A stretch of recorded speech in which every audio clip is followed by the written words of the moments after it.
Okay. All right. So here we have a fairly straightforward plan here. We've got two clients. They're coming up on retirement in a couple of years. They have saved a little bit in their IRAs, and they have a house, which we'll assume here is paid off. It's worth about $1.2 million. And they have a retirement plan that's going to have them living, pretty well within their means, pretty modestly. But they are at a risk of outliving their assets here. We can see that as we get towards the end of the plan, if they live into their early they'd have a risk of running out of, their investment assets. They'd have a shortfall here. If we run this plan through a stress test and we say, okay, what if there's, a prolonged downturn in the market or their investment assets underperform, then we would see the risk of that shortfall is gonna increase here.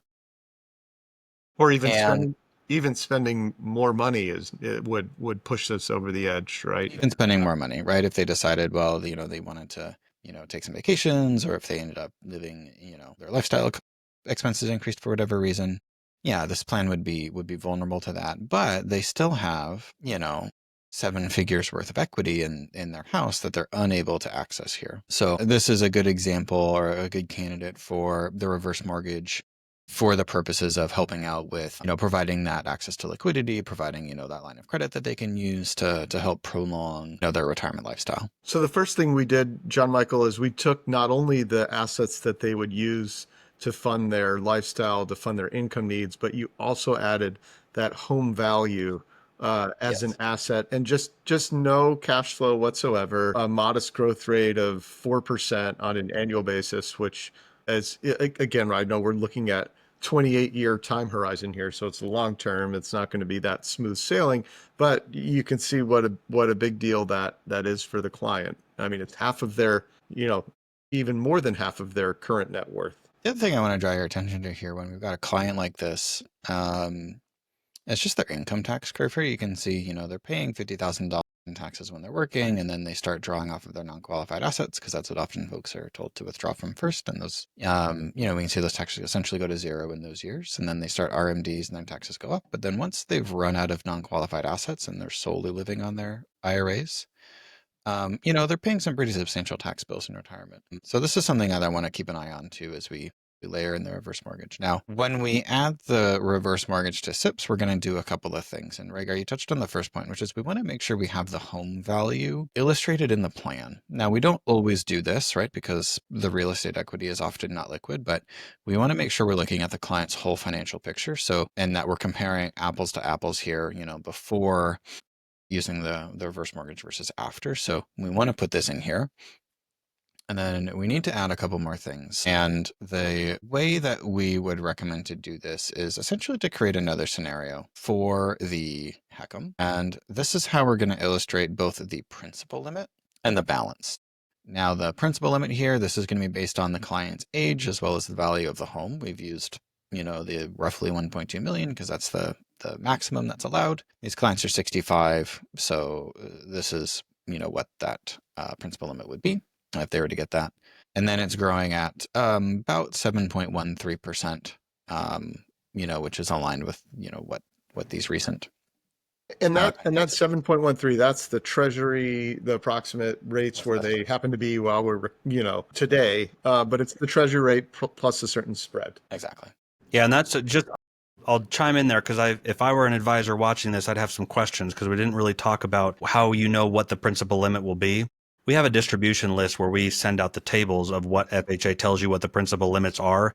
And FHA does change those occasionally. They are interest rate sensitive. So we just have a distribution list so that if you're on that list, you'll get an updated table every time it updates, which is a few times a year. So you always have something to reference so that when you're looking at client ages, you can look at this sheet and say, okay, based on the client's age, this is how big that principal limit will be. And another thing that you mentioned, Raygar, about that number, that 7.13, that spread, just for simple math, we usually recommend people estimate that spread being about a total of 3%. So whatever the 1-year Treasury is, add another 3%, and that will determine the total rate at which that line of credit increases.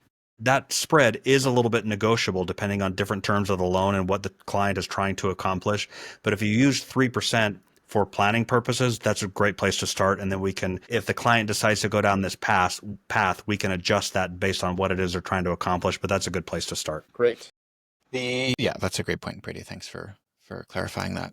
The other thing that we're going to add here, we need to add another account, and this is going to be the HECM balance. And we're going to use the same rate as we did for the principal limit because, these are going to grow at the same pace. And then Brady, you mentioned, the costs of getting into the reverse mortgage with the insurance. And then there's some other kind of loan closing costs here. Usually what happens is those are going to get rolled into the starting balance of the loan. So that's what I've illustrated here. And again, this is just illustrated based on the home value and some of the recent information, and kind of with all of the other parameters we're putting in, these will kind of change based on the exact client situation and the interest rate landscape. Yeah, if people want a quick heuristic for that, again, when we get the actual loan numbers put together, this will be different, but a good place to start with that is about 3% of the value of the home, because 2% of the value of the home is going to be that insurance policy. And then other costs like title, origination, and processing, and all the stuff that loans cost. This is a loan, so we have to go through that process. If you estimate that's another percent, that's a good heuristic, a good place to start. But it won't be accurate to the dollar, but it's a good place to run illustrations. A good way to do it. The other thing we want to make sure we have here on the balance side, the HECM balance side, is we want to make sure the tax calculation is set to do not tax. Again, because we know that any income we're taking out of here is going to be tax free. So I know we're in a little bit of unfamiliar territory, Jon-Michael, with probably many planning users of our software, because they're probably not used to modeling a negative account balance. Yeah. So can you talk about that a little bit? Yeah. Sure. So there's a couple of things, to keep in mind when you're modeling a negative balance here. We've done this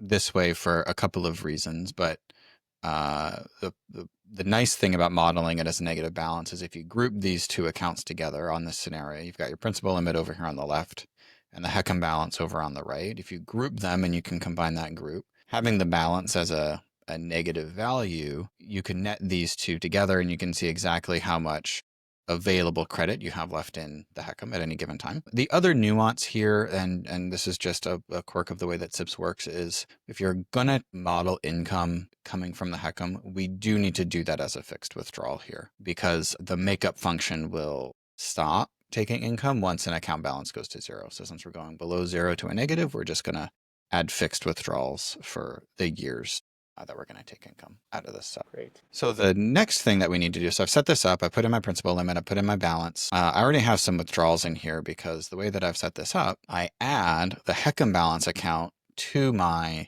planning scenario where I want to show, this working for the client. SIPS has a way to create common accounts between scenarios. So what you'll do is when you create your new scenario, I've already got my HECM balance account here, and we can see that it's used in the reverse mortgage optimization scenario. The way that I can make this as a common account, if I'm building a new scenario, I can come to this drop down here. I can find the account that I want, and instead of clicking replicate to make a copy of it, I'm going to click common. And now essentially this is going to be linked between the principal limit scenario and the scenario where I'm showing the reverse mortgage. This is really handy because it means I can come into this plan and I can tinker with the withdrawals that I'm taking from the balance here to make sure I'm meeting my target income and satisfying all of my income gaps. And those withdrawals will also affect this scenario, so I can keep an eye and make sure that I'm not going over my principal limit. And if you went over the principal limit, the net in any year, and this kind of like, this is almost like a validation scenario that you're doing, would that show as a negative number if basically you violated that? It would show as a negative number. So let's pretend, we're going to take, we're just going to put a large number in here to make sure that it goes negative. You'll see now that I've got a negative number here when I group the accounts. And that would tell me as the advisor, okay, I need to go back and I need to reduce the withdrawals that I'm taking from the HECM so that way I don't.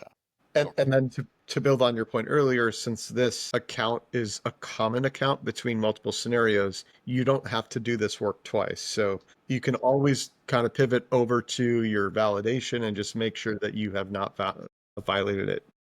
Exactly. So now we can kind of see the results of this in the plan. What I've done here, we still have the home value and now we've got the HECM balance in the plan. And the clients are going to draw on their non-qualified assets here, for the first few years, and then they're going to switch over to their IRAs when they turn 73. And now, instead of needing to use the IRAs for their whole income need, right, anything that their Social Security is not covering, all they have to do is take out the RMDs. We're taking some structured withdrawals out of the HECM, which are carefully planned to make sure that we're not going over the principal limit. We're making up kind of the other big chunk of the income need.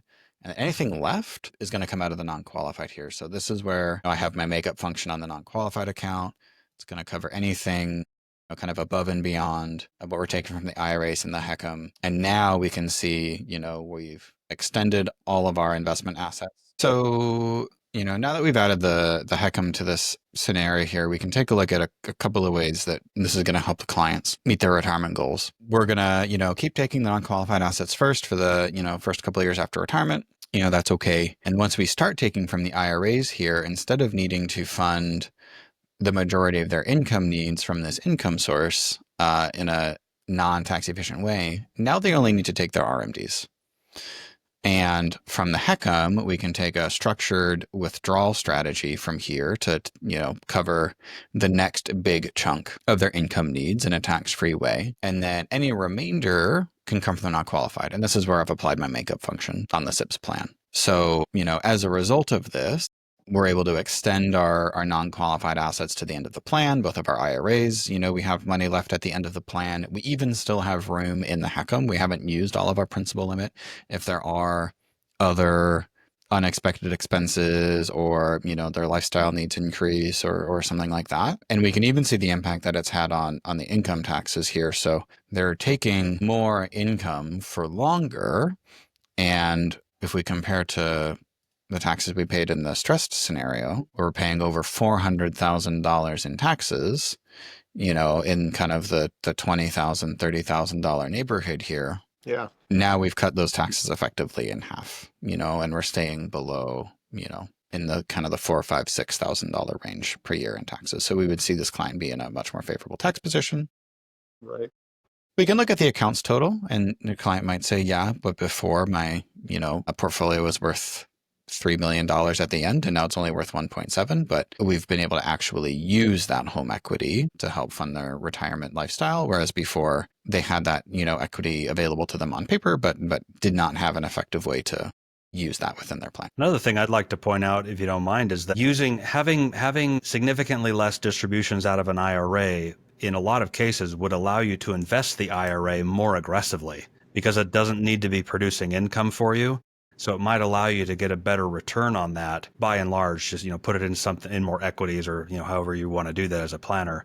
But it gives you less stress on that account to produce income every year in a safe way if you're getting it from elsewhere. Certainly. And we would probably do something like that if we layered in a bucket plan, An allocation strategy. in this retirement plan, bucket plan strategy, that would add even more value for sure.